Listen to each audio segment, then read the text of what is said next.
he wouldn't have got back.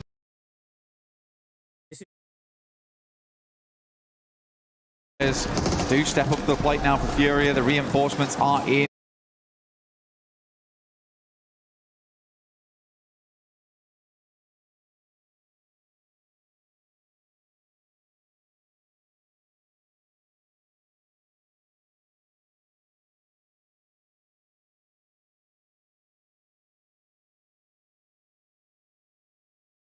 Isolated, no more. Joker and Tony K will have to fight for their lives. Close quarters combat. Nay pulled, bounced round. Not going to deal any damage though onto the Furious squad. They know how to play in these sort of lobbies with this much pressure. With Smash looming over them. They can dig their heels in deep and start to stand strong. But it's one step at a time, and E-Arena are the first challenge for them right now. It's Godlike that are also just on the periphery of this, getting information for free with all the noise that's being exchanged between the two squads. Chief further back on the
Chief further back on the other side of the bollards, throwing the nades in as well.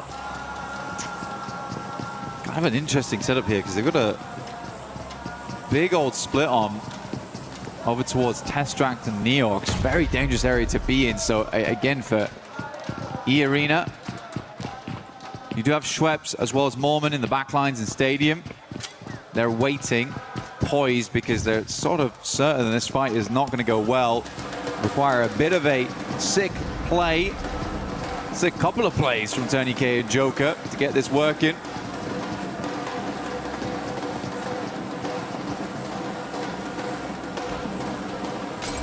Tony K, he's just been arming that nade, waiting for an opportunity to get the most out of it.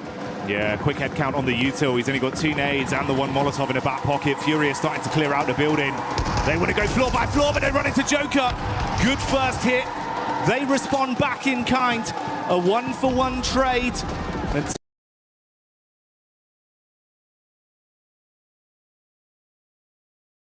back in kind. A 1-for-1 trade. And Tony K with a nade. That's one of the 2 thrown out. It was a good primer, but no direct connection. He's going to be baited down as well. Could be stung from the back here.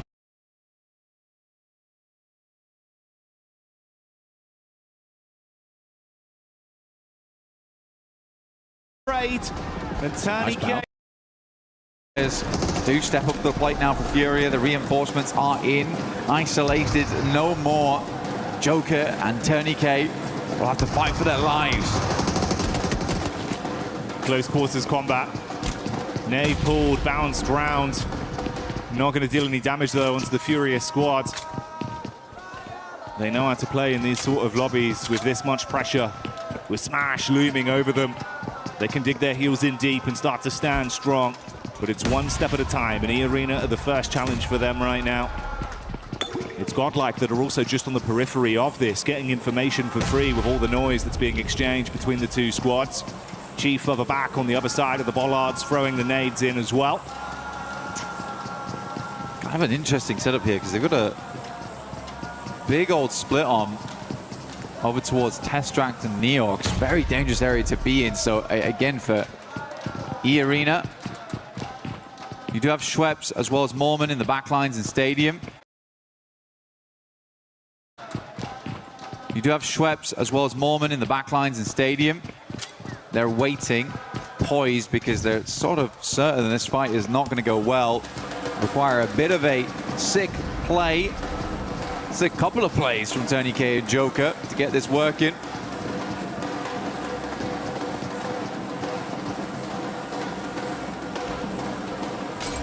Tony K, he's just been arming that nade, waiting for an opportunity to get the most out of it. Yeah, quick head count on the util. He's only got 2 nades and the 1 Molotov in the back pocket. Fury is starting to clear out the building. They want to go floor by floor, but they run into Joker. Good first hit. They respond back in kind. A 1-for-1 trade. And Tony K with a nade. That's one of the 2 thrown out. It was a good primer, but no direct connection. He's going to be baited down as well. Could be stung from the back here. Oh, the bounce is big. Turn around as well. So close, Blank, but couldn't hit it. So close. You can feel in that moment there was almost a clutch potential. Luckily for E-Arena, they can't move back over towards Stadium, move back into the circle. But what a long journey it's going to be to get over towards Lo Hua Sing on the eastern side. Fourth Rise, though, you're right, man. What they've been doing so far is good. Kalash just talked about it earlier, wants them to be a bit more aggressive on those entries. Lurking around the outside edges a little bit too much when they have the gumption. They have the capability to play those central positions. But for E-Arena, I think they were just gambling with the points there. If they get the full 4-man flush, then massive addition to their points tally. Still, getting those 10 points isn't always easy. Doesn't always come on that first game. Nongshim coming in from that north side. S2G do have a player down in the dirt. Looking to get him res back up again, but Nongshim with a pretty decent injection on that northern side. Gives him a lot of maneuverability. A lot of capability to actually gatekeep on the northern edge if they so wish. Maintain control of some of that higher ground, some of those roads that teams will want to cross back into.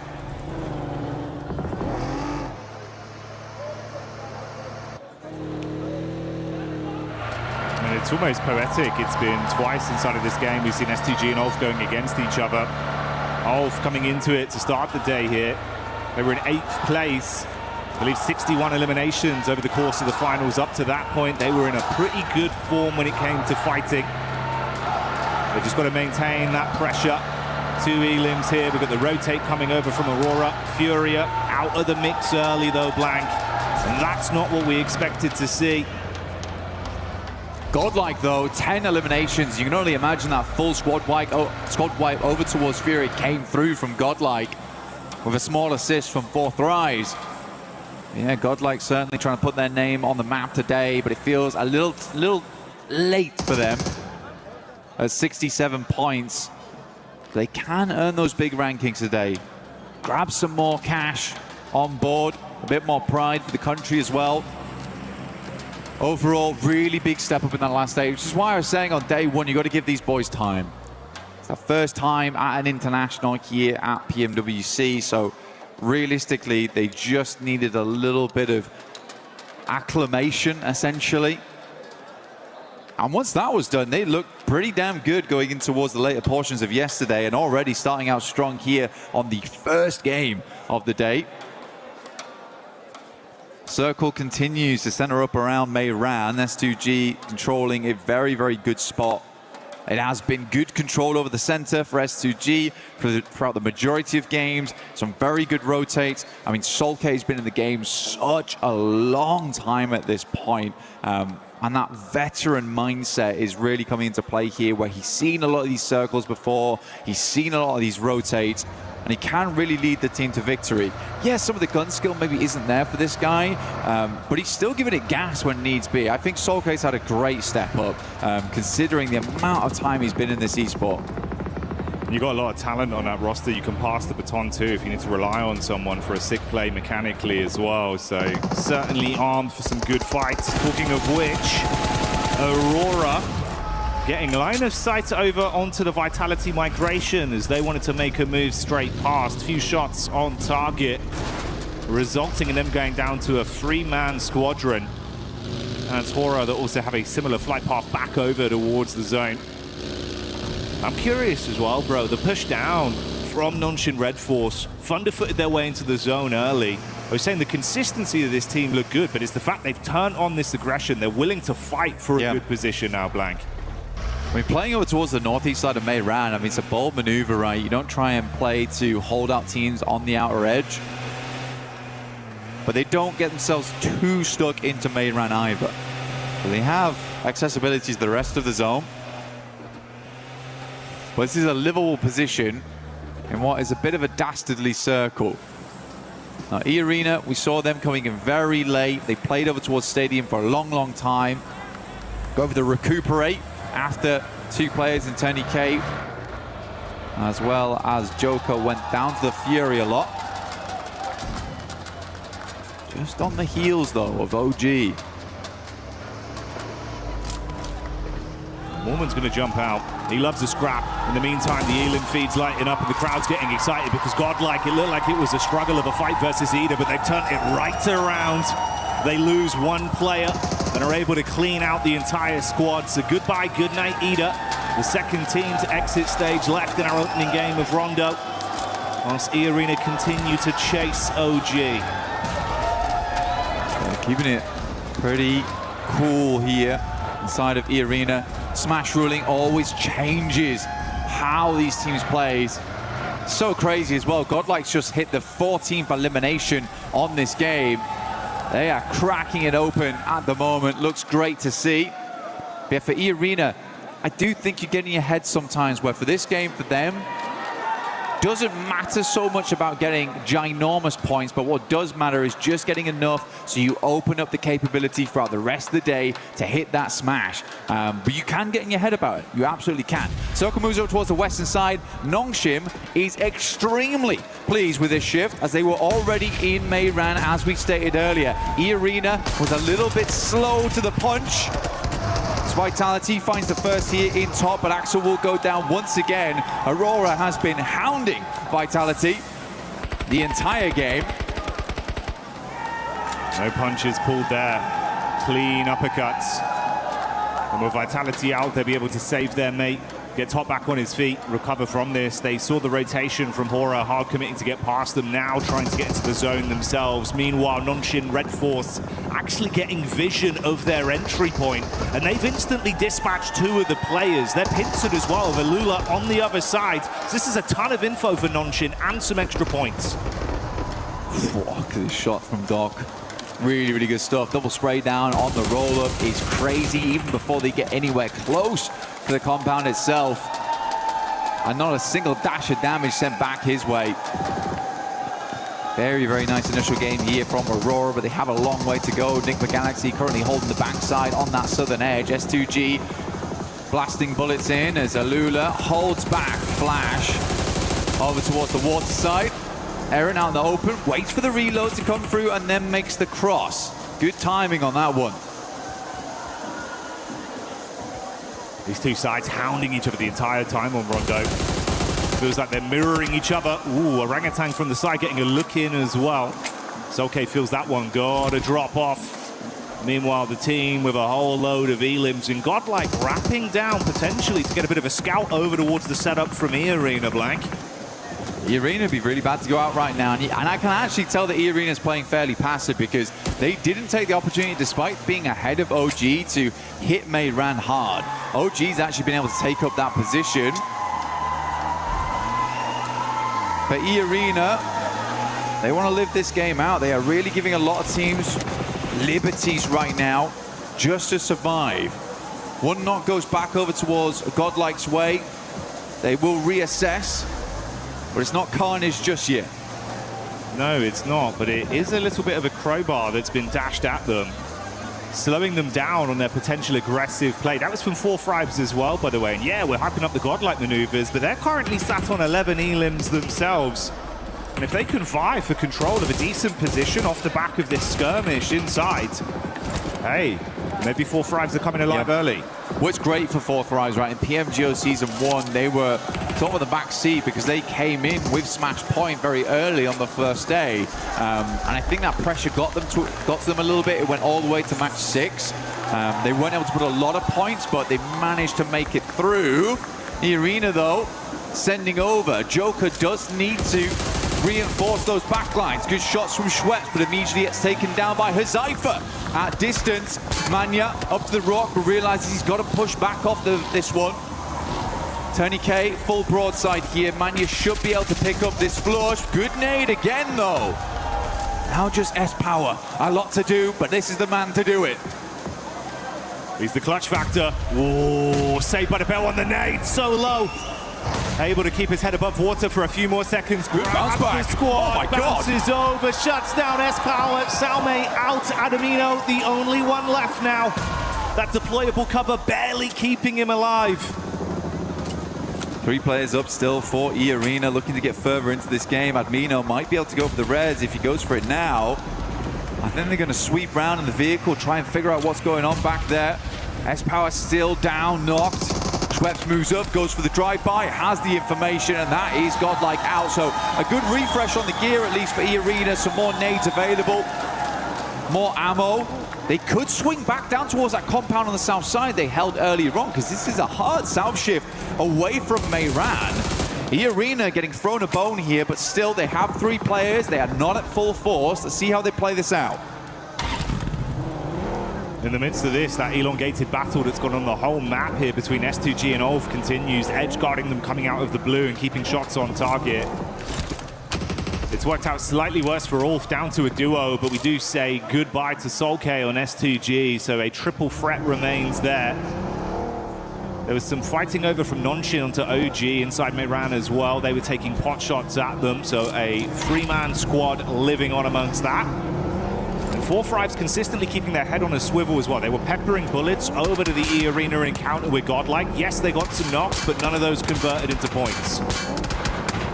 S2G desperately trying to make the cross right now. A couple of shots, but the vehicle, it is very low HP, smoking now and on fire. They have to get out, but they're just about in the zone. Same can't be said for Ulf there, but Alula's going to continue to put the hurt on. Enigma Galaxy wanted to move around on that eastern side, see what they could pick up, but all those points have been dashed away. Still a 5-pointer on the game with the 3 players that Enigma Galaxy hold. They're on the other side to E-Arena. I like this, though, actually. They've got Joker as well as Schweppes playing the northwest edge whilst Mormon holds down the compound. They're looking for exit frags here, Jackie. You see the conversations there between S2G. It's an intense day. Got to clear the bag instantly off the back of a game 1 like that. Mormon did set himself up just as you suspected early, and then have played a little bit more of a scouting play to keep themselves at least aware of what's occurring up between the setup of 4-5s and OG. There's been a lot of noise, a lot of free info from that.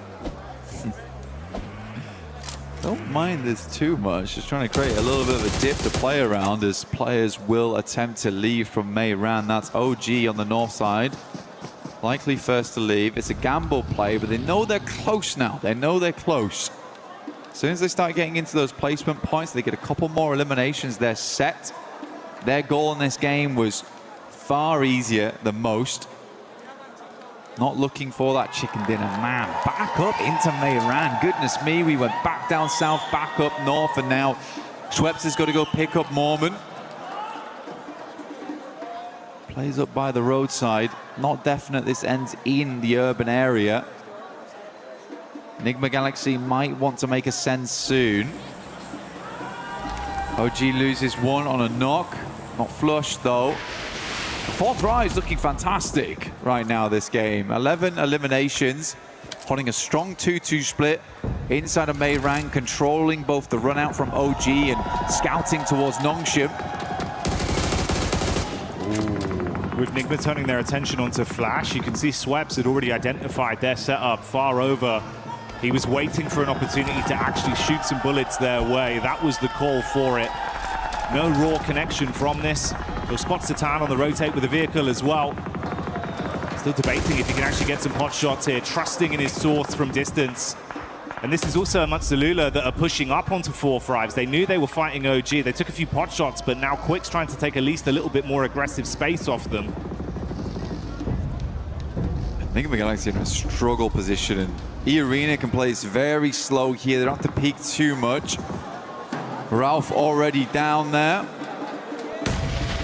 Should go down to the play zone. Enigma Galaxy is going to try and go for that southern push on this one. Like you said, Schweppes identified their position very early. The shots are coming through. They don't want these points to be stolen from the players inside of Meiran. Schweppes opens up, but looks like those points might be going another way. Nongshim getting some great damage, just playing into that engagement between Alula as well as Flash there. Gonna be long grenades on this one though, Jackie. Decent chuck. That one might be good. Bounces into the back. It's chip damage, but no conversion. Ooh, bursting just in front of Satan. They've got one smoke to try and pop. Mate, this is dastardly. You are trapped in a hellish position whilst the other squads are scrapping through each other, so the lobby's starting to thin here. It's tempting for E-Arenas just to push this. Getting in towards 6th place, right? Very close to that point with 2 eliminations. You could just sack your game here to go for it. Joker's going to try and get a different angle on this one, move up over towards Mormon, put some more emphasis over towards Meiran. We go a little bit further south here. The game actually does open up for E-Arena mainly. Fourth Rise also have a good capability of leaving from this area. Wonder how many vehicles they've still got left with the tires in play. Yasser will take down Bozi, and that's the end of Flash. I mean, Nongshim Red Force has been consistently peppering that engagement, but it is Alula who's got away with the majority of the points on that one with 11. Yeah, there's been a lot of harassment of all of these squads from Nongshim and Four Thrives, consistently taking pot shots out, making the fights more uncomfortable for either team involved. For E-Arena, if Nongshim actually keep this up in terms of a safe placement in the zone, some big plays, you might need to shut them down. Going to pull slightly away from their setup, though, centering up around the Four Thrives crew of E-Arena, knowing they can advance a little bit on this. Yeah, it's a big opportunity now for Four Thrives going forward. Get a chicken dinner here. You set yourselves up to get potentially into Smash Ruling by match 2, by the end of match 2. Very cool to see both E-Arena and Nongshim Red Force. None of it was small talk at the start of the day. They were certainly looking to make it very, very difficult for any other team immediately going into match 2. Putting the worry on, requiring teams to keep tabs on them, potentially even hunt them down to keep their tournament alive. Because as soon as they smash, the game's finished. There's no longer any more opportunity to rectify those mistakes from previous days. You will just be locked in where you currently stand, which is why it's such great news that Four Thrives are having such a big pop-off here on game 1. They're bringing the heat, showing that they're handy with the steel. And for Alula, try as they might to absorb points from this lobby, they're so far down that it's been uncomfortable. What happened there? I mean, it was danger close, mate. He got one knock onto OG, but it took down a member amongst the commotion for Four Thrives. T24 netting out for Lack, like you say, a bit of an accidental play there, but not the one you want to see. You always praise Falak's gunplay. Basically a legend in close quarters, so to lose him in an urban finish, disastrous result here. Hyunbin, though, will find R3B.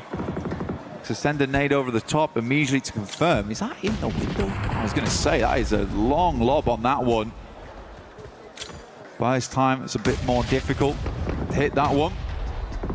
But OG lose WizGod. He's getting picked up, though, off in the distance as OG moves in, but it's Joke from the sidelines, actually finding Aru. They're consistently harassing from this outside edge. Played that compound down towards the south side, and then just playing off this ridge side around the road, but, ooh, it is time to leave now. Gonna have to force the issue, jump back behind the driving wheel and get into the zone. For OG, it's so uncomfortable because you are just being completely cut off from all angles. The backline's covered by E-Arena, nades from the front in from Four Thrives. They cannot peek in any regard. He's going in crazy. Okay, into the building. Four Thrives ready for it. Zypher strikes first. Sweep sweeps under the rug. Goodbye, good night. T24 with the nade from the top. He sees Joker, but it's Lord that steals it from Enigma Galaxy.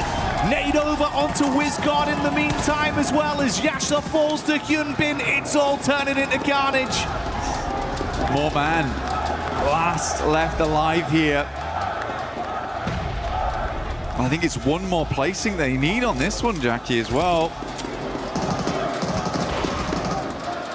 One more elimination would also do the trick. They want to get themselves up towards 5th place, but it would be so awful to go into match 2 1 point away from Smash ruling. Does not have a position to play though. Everyone's completely looking his way. Might have been better to hedge his bets down towards Nigma Galaxy and just try and take a one-on-one trade. Just wonder if they actually know how many points they've currently garnered on this game and how close it gets them. You'd expect them to, right? And honestly, for 4-5s, this probably works out in a way with that charge in. Oh, mate, the nade on Mormon. Okay, goodbye, you. Oh, they're on it. They're on it. So it was. 6th place is fine. We're good. Whew. They're safe for now. That's what they needed. And with Schweppes charging into that compound, he gave them some extra ammunition. They were having to make concessions, Blank. You can see about 80 rounds of 5.56 left for them. So they've been able to restock up. Nonshin, though, still making plays, and they got loads of ammo to spray with. Shots down on target from XCY. Hits onto another man. OG, you have just been trapped, taking punch after punch for so long. They're punch drunk in the back line. For Nonshin Red Force is where all the storylines converge. Chicken dinner would be ideal, but a few more eliminations and a 2nd place would get them in towards that position. A pitched battle between Nonshin Red Force as well as E-Arena going straight into match 2. Good nade over the top from AKOP. Opens up the door here for them to move in. Hazaifa leaning onto this one. AKOP's down, leaving just Wizgod. Goodness me, Nigma Galaxy still going, and it's Lord of all people. Oh, finally taken out, but top 3 now. Nonshin Red Force ever closer to a chicken dinner and set themselves up alongside with E-Arena at the top. The solo savagery was nice to watch, but now it all goes down to the 2 squads that were in a prime position on Rondo for so long. The duo of 4-5s versus the full force of Nonshin. They charge up onto the compound. T24 topside. Hazaifa rearming himself. Shotgun to play with if they come charging through the door. So easy. Dashes the nade onto the lower levels. Wants to ascend up. Nade in. Masking some of the sound. So easy to peek this. Looking for the 3rd angle. Just through the window. Catches a glimpse, but they read it right. They try and keep him pinned back. He's got to heal. XZY, got to be a good nade through the window. Good damage off the back of that one. The burst is lovely. The play zone will take down Hazaifa. And Nonshin Red Force start the day off with a chicken dinner. Can they grab another after this to close down the entire tournament?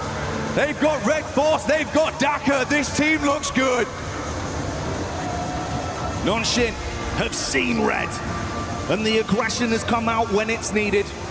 Fighting harder, pulling out huge eliminations on Rondo, and still playing so consistent with their setups. I mean, a technical back-to-back as well from yesterday. Last Miramar into first Rondo. Nongshim is just a different beast coming into these last 2 days of finals. Especially coming off such a long 8-game day set into day 3. You're in the finals. It's getting nerve-wracking. You just open with a chicken dinner. These guys must be so confident. They don't look rattled. They don't look bothered whatsoever by the sheer pressure that's on their shoulders. We know there's going to be a new champion, and Nonshin are eyeing up that trophy. They want it branded with their organization, their legacy. And if they keep this up, Blank, there is a decent chance they damn well do it. Just fantastic stuff. Good to see Nigma Galaxy as well. Lord stepping up right at the end there. 4-Thrives also making some more aggressive plays, which is great to see.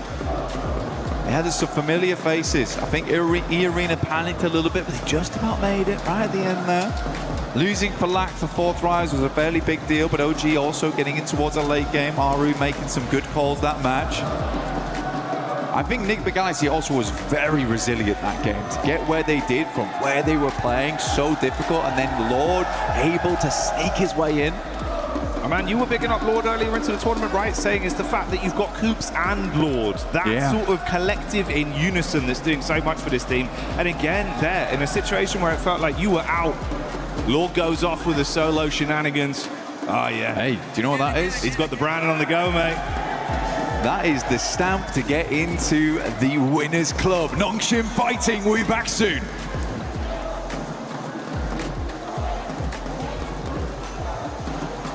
Hi everyone, I'm Rick, producer of PUBG Mobile. For the past 8 years, PUBG Mobile has continued to grow together with players around the world. And even today, we are still fully committed to this battleground. We are continuing to invest more resources, improve the experience, and bring PUBG Mobile to more players in more ways. Today, I'm excited to share something important with you. New app, PUBG Mobile Lite.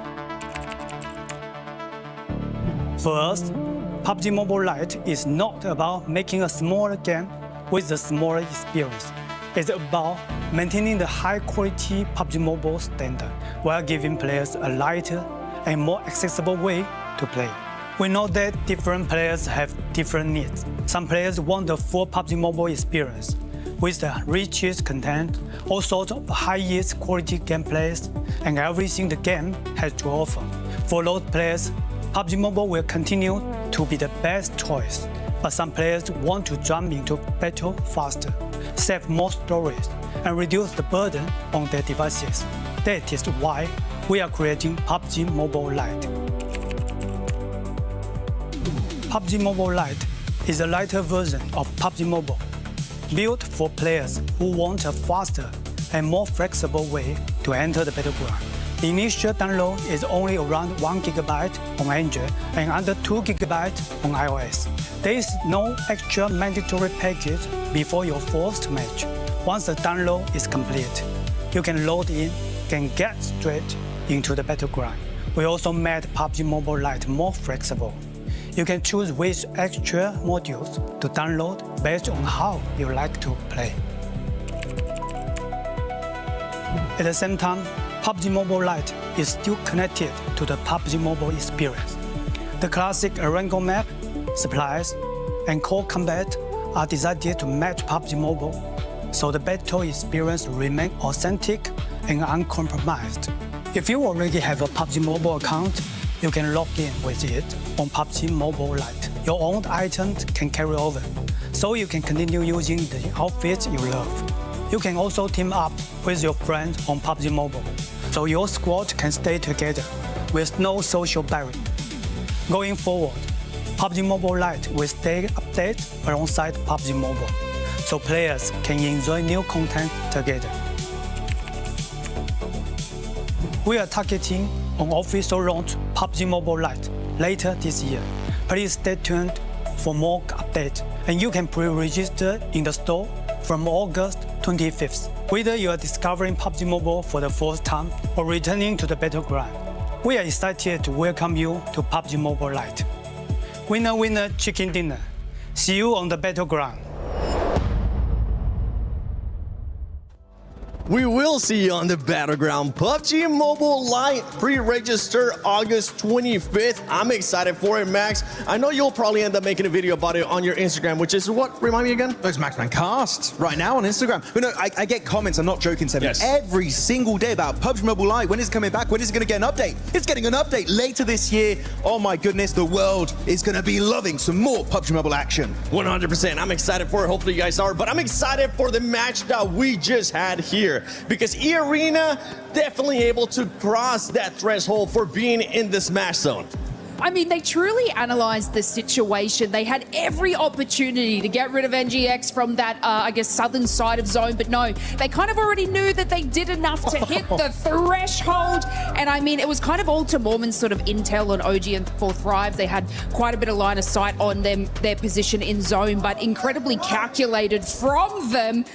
But of course, we gotta talk about the tippity-top fourth Thrives right now. We do gotta talk about Four Thrives because we were expecting aggressiveness out of this team, and boy, did we get it. Boy, did we get it. Four Thrives coming in hot today. This is exactly what I wanted to see from them. Did they slow down just slightly when I would have liked them to be a little bit more aggressive onto OG, onto some of those other teams, you know, as the zone started closing up around them? Yes, a little bit more mobile, just a little bit more aware. However, they bided their time. They were patient with what they did. When it came time to actually make those fights, they were able to just flip the switch, turn on that aggression, get those eliminations, and so many points. They are just flying off that leaderboard. This is why I said yesterday they still can do it. If they have a day like they just had in this rondo, if they continue doing that, they still can do it. Especially when you have a player like IQ, the IGL of this squad, putting up the numbers, performing for this squad and clutching up. But we also got to talk about Notch and Red Force because they were the winners of this match, Max, and they played that out perfectly. And I think they might have been able to also pass that threshold. Yeah, like of course GG4 Thrives, but Nongshim Red Force doing so much parkour in the city, swiping every other team under the rug. And actually, they're trying to aim for 122. I believe they did make it. We'll check out the leaderboards very soon. But Nongshim Red Force giving E-Arena an absolute run for their money. And it is so rare to see two teams on the very first game enter the Smash Zone. It might have just happened today. It might happen today, and something that might happen today is that we might see teams that might not be challenging for that first place putting up great performances, and we saw that exactly out of Godlike. This squad came to play. This squad has absolutely nothing to lose, Slays, because they were going after elimination. Actually, before we even talk about Godlike, I want to see what the overall is looking like, where the teams are currently standing, how far away some of the other teams are from there. Nongshim Red Force is actually in first place with 123 points. Now we have two teams that are able to win in the next match. Oh my goodness, by the way, E-Arena should also be colored, I'm pretty sure, because they are also in the Smash Zone. You just need to get above or tie 122 points. So if Nongshim Red Force or E-Arena now lays get a chicken dinner, that's it, tournament over, and we will be crowning our champions. I know, and it's so incredibly exciting because both of these teams, especially when it comes to those sort of placement points, look at Nongshim at 40 placement points, E-Arena with 34. They have every opportunity and drive to be able to secure that chicken dinner. Now, Seven, you asked me a little bit about Godlike, which I know is on the second page. And the reason we want to highlight that is because they were sort of sitting more under that middle threshold. But with 10 eliminations early game, another 4 as they sort of rotate in on that northeast side. And then S-Power recovering the team to bring them back in. But I want to give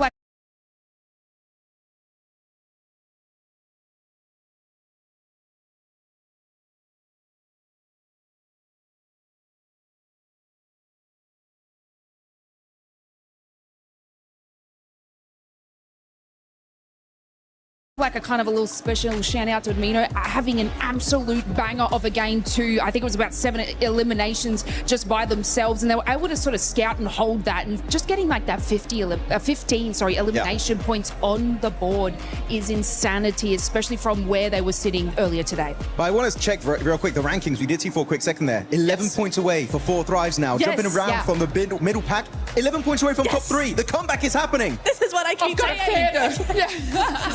This is Four Thrives comeback? Four Thrives comeback? Four Thrives comeback?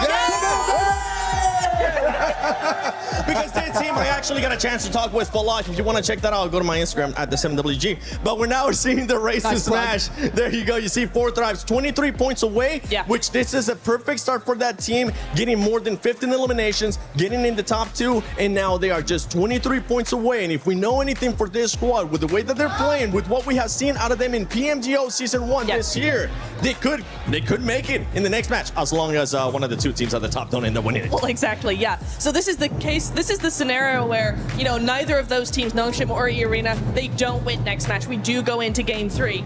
If Four Thrives are allowed another good win, I say allowed because we don't want any hot dropping going on. They might get targeted, you never know. However, if they're allowed one more game, if we do go into game 3, Four Thrives need another top 5. They need another several points, 8, 9 eliminations, there we go. Another few of those, and they are in Smash ruling. They are a contender, and they could just do a back-to-back global win. And I think we did end up getting today, Maxman. I think we might have gotten a Maxman grenade on that day. Oh, really? Did we now? It's time for your favorite segment of the day. It's Maxman's Grenade. of today. Let's check it out. Which play is going to be here? It's going to be in the city. This 4 thrives. It's Falak over there looking for a KOP. He gets it done right away. The man is an absolute menace, but he's too much of a menace because T24 had to take him down. Oh! Give him a boom boom back to the lobby. It's Max play of the day. So I was adding some background music for you, Max. That was a great. We got the drums, jingle. we got the jingle too. But yeah, for that team, I mean, overall, it's a great start here for the final day of PMWC at EWC 26. A great performance out of those teams that we were expecting a good performance out of, right? We talked about already E-Arena having to do what they needed to do. Now Nonshim being able to show up when they needed to show up, starting off great here with the win as well. One thing that we do need to talk about is possibly this team's being targeted. When I say being targeted, I don't mean getting a hot drop right away, but we are going to be looking at those rotations, because if we look at E-Arena, E-Arena has 2 wins so far this PMWC in Erangel, and in the finals, E-Arena has already gotten 1 win in day 1, match 3 in Erangel. Actually, I do want to say, I was talking to Kalaris earlier. Nongshim Red Force, they got back-to-back wins, right, on the island finish. So that's going to be something that you got to keep into mind also, because they did win PMMI by Smash Ruling. Literally, all of the storylines are merging together in favor of the South Korean team of Nongshim Red Force. They could be looking fantastic. But of course, that's if E-Arena get a win, or if Nongshim Red Force get a win. But Niptura, yes, we got to keep in mind, it's not Rondo anymore. It's no Recall Tower anymore, meaning that teams that are not currently in the Smash Zone is going to be even more complicated for them to reach 122 points. Oh, absolutely. And then you've got, you know, when we've seen this a lot of times in, you know, Smash Rolling last day, all of this sort of stuff, you do tend to see other teams actually go ahead and change their drop location to avoid getting targeted. But you're right, Seven, right? We are going to be looking at those rotations. We need 4 Thrives, we need Nongshim, we need E-Arena, we need Enigma Galaxy as well. Ulf, all of those teams. Aurora did not have a good game at all, so they're still chasing that. They need to make sure their rotations are on point, that they might change them a little bit just to avoid any early eliminations, because right now, it is now or never. We got 2 teams in Smash Ruling. You do not want to take any chances going out earlier. You're gonna have to use those spidey senses if you're currently at the top. If you're 4 Thrives, you want to continue your frag out. Here you go, you can actually have it back now. Thanks so much for letting me go. If you're some of the other teams, E-Arena, Nongshim, you gotta watch out for everything going on your way. And I know right now around the arena, we do have a special guest crawling by.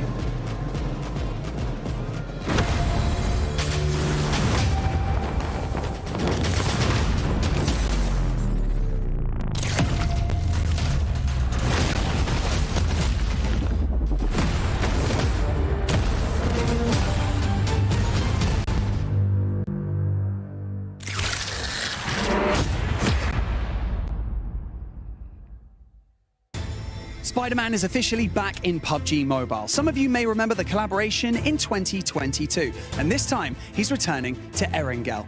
Suit up and explore the brand new central square. You can move across rooftops, run across ceilings, and hunt down enemy squads. But it wouldn't be Spider-Man without the powers. So, you can grab Peter Parker's gloves and you can web swing your way around the city, or you can even use your webs in combat to slow down or trap your opponents. And of course, there's so much to discover beyond the fights.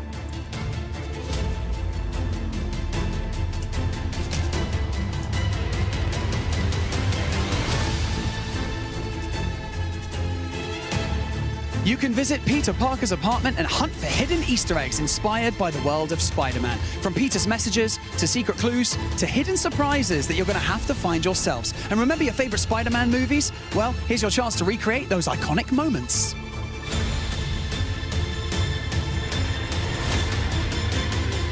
Maybe you pull off a perfect rescue, maybe you escape a fight by swinging away at the last second, or maybe you and your squad just stop everything to take the perfect Spider-Man shot.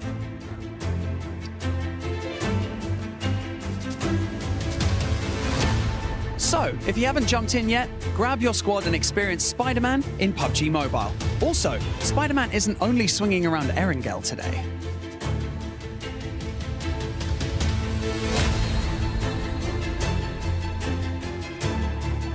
We have got Spider-Man on stage right here with us right now, and he didn't come empty-handed. He's going to be handing out PUBG Mobile merch in and amongst the arena, so make some noise for Spider-Man!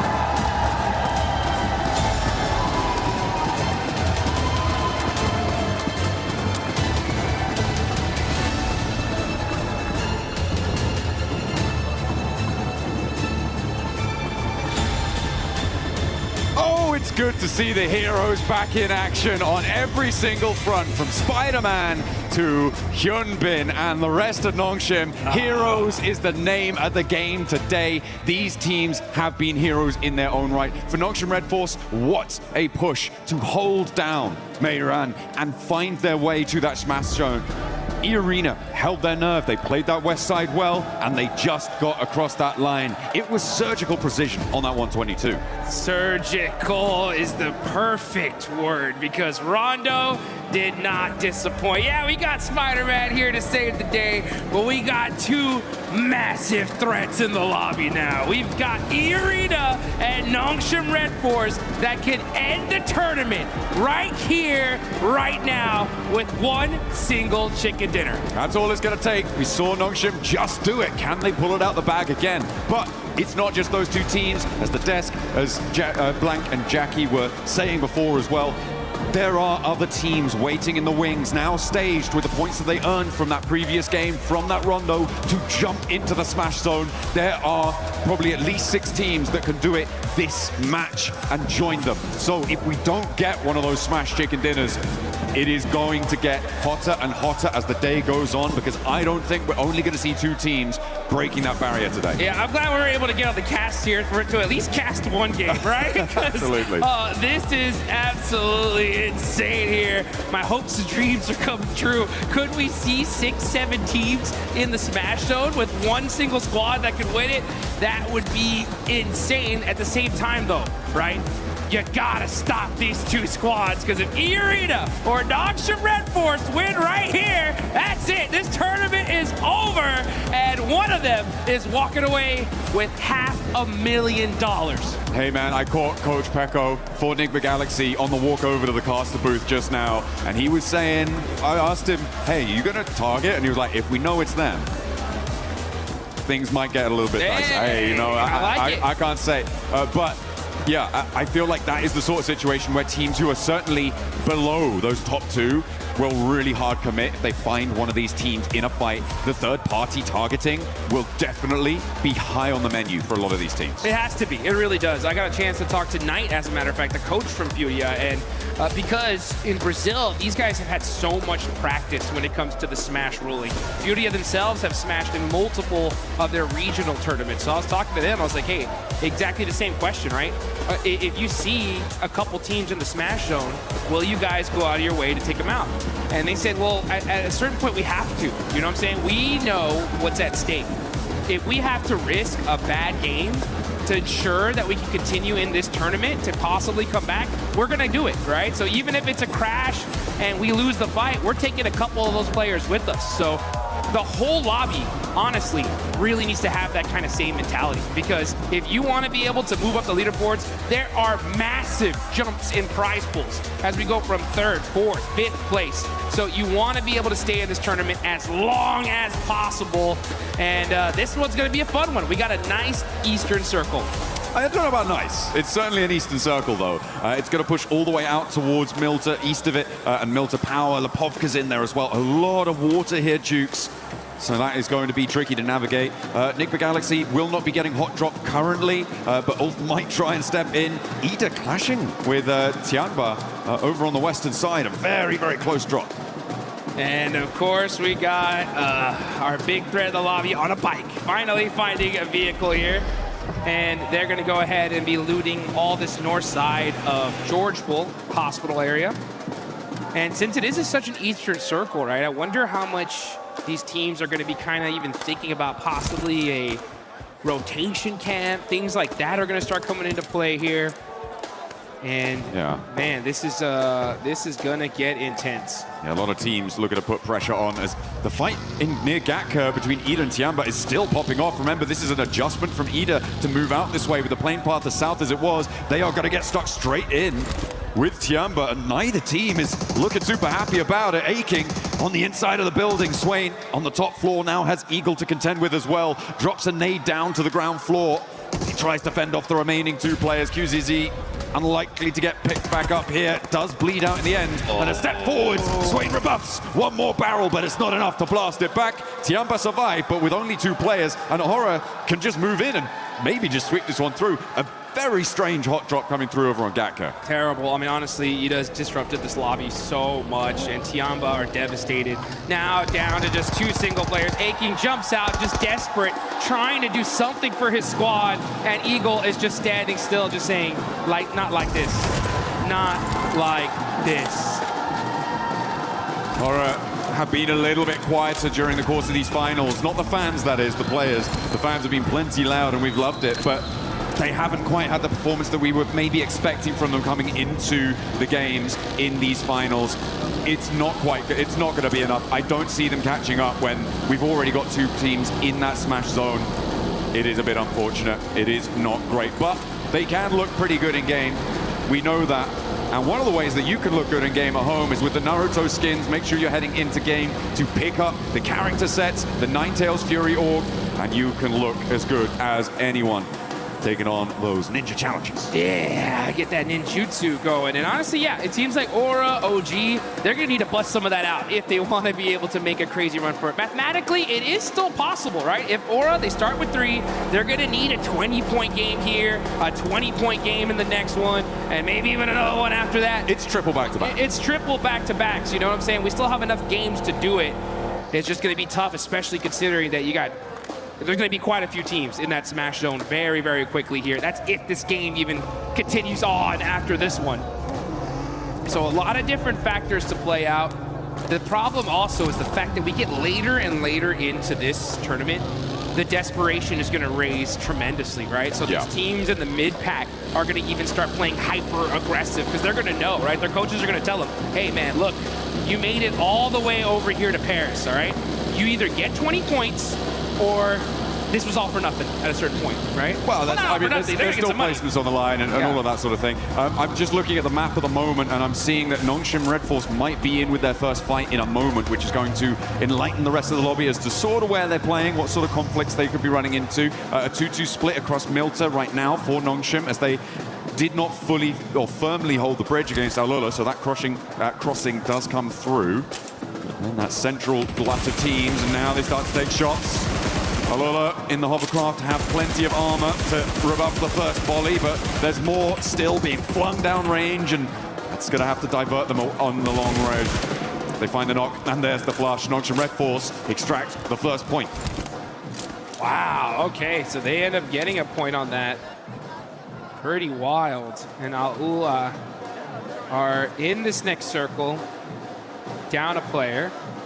The thing is, though, if any team nearby happen to hear those shots, they know where Nongshim Red Force is now. So that is going to be a factor, but they are in a really good spot for this circle for now. I mean, teams should be aware, right, of where they're playing based on the fact that it was Alula that they knocked, and Nongshim Red Force generally going to be in this sort of location. They'll know that Alula are coming up from Novo. So it should be a pretty certain bead on it for a lot of teams in the lobby, but nobody is likely to send out this way.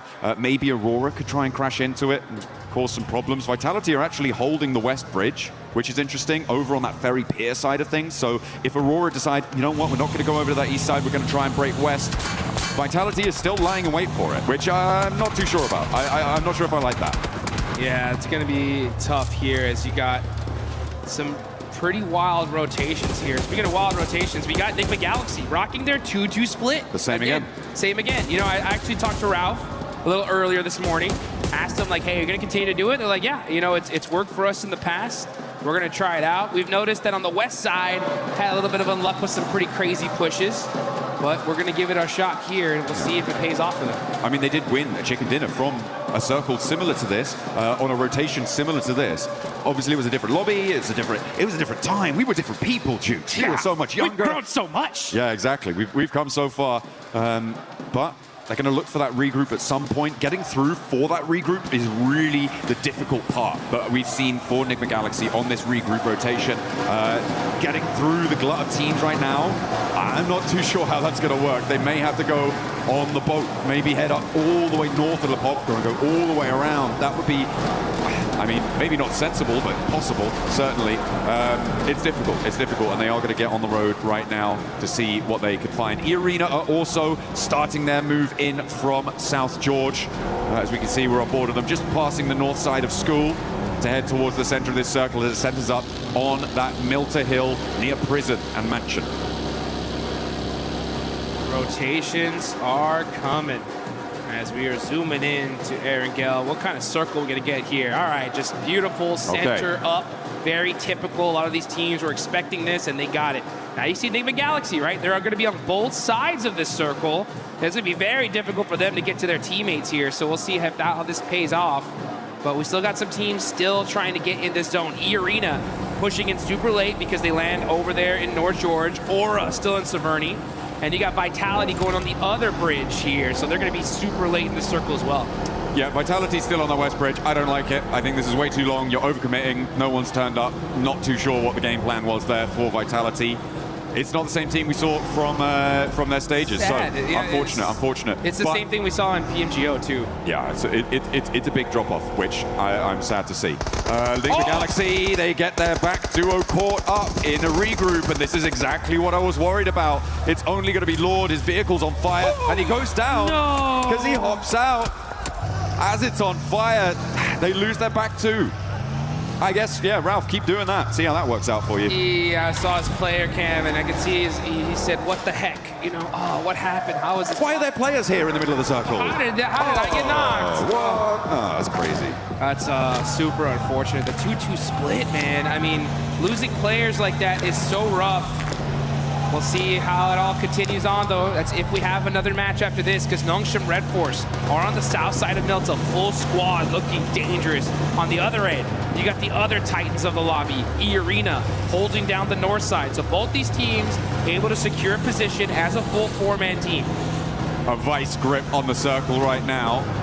And our teams will look to try and slip that. This is a replay on Lord getting knocked. You can see he drove up. It was actually the hop out that got him. He'd already taken enough damage and hadn't slowed down enough.